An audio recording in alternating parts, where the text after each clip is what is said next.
అయితే ఈ బాప్తిస్మం పొందడం వలన మనకున్న ఉపయోగం ఏంటి? కొరింథీయులకు రాసిన 2వ పత్రిక 5వ అధ్యాయము 17వ వచనం.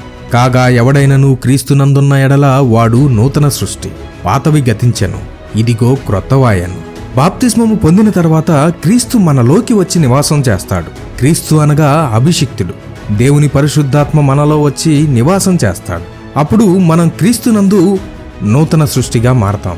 మన పాత జీవితం ఎలాంటిదైనా సరే ఇప్పుడు క్రీస్తులో మనం దేవునికి నూతనంగా కనబడతాం. ఈ కొత్త జీవితంలో పాపంతో పోరాటం ఉంటుంది, కానీ దానికి లొంగిపోకూడదు.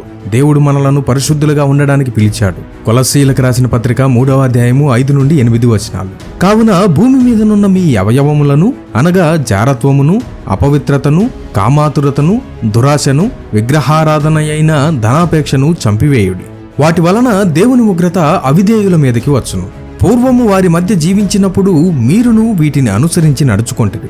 ఇప్పుడైతే మీరు కోపము, ఆగ్రహము, దుష్టత్వము, దూషణ, మీ నోట బూతులు అను వీటన్నిటినీ విసర్జించుడి. పేతురు రాసిన మొదటి పత్రిక 1వ అధ్యాయము 15-16 వచనాలు. కాగా మీరు విధేయులకు పిల్లలై మీ పూర్వము అజ్ఞాన దశలో మీకుండిన ఆశలను అనుసరించి ప్రవర్తింపక మిమ్మును పిలిచినవాడు పరిశుద్ధుడై ఉన్న ప్రకారము మీరును సమస్త ప్రవర్తన యందు పరిశుద్ధులై ఉండుడి. ప్రతిరోజు మనల్ని శోధించే పాపపు ఆలోచనలను, క్రియలను గుర్తించి వాటిని దేవుని సహాయంతో జయించాలి. మన మాటలు, క్రియలు, ఆలోచనలు దేవునికి మహిమ తెచ్చేలా ఉండాలి. ఒకప్పుడు ఆ పాపాలు ఉన్నాయి, కానీ రక్షణ పొందాక అవి మనలో ఉండడానికి వీల్లేదు. మనం దేవుని పరిశుద్ధాత్మ సహాయంతో వాటిని మన దగ్గర నుండి పారద్రోలాలి.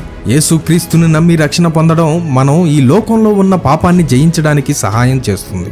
తద్వారా మనం దేవుని కుమారులుగా, కుమార్తెలుగా మారతాం. రక్షణ పొందాక మనుషులంతా పాపానికి బానిస అవుతున్నట్టు మనం కూడా వాటికి బానిసగా అవటానికి దేవుడు అనుమతించడు.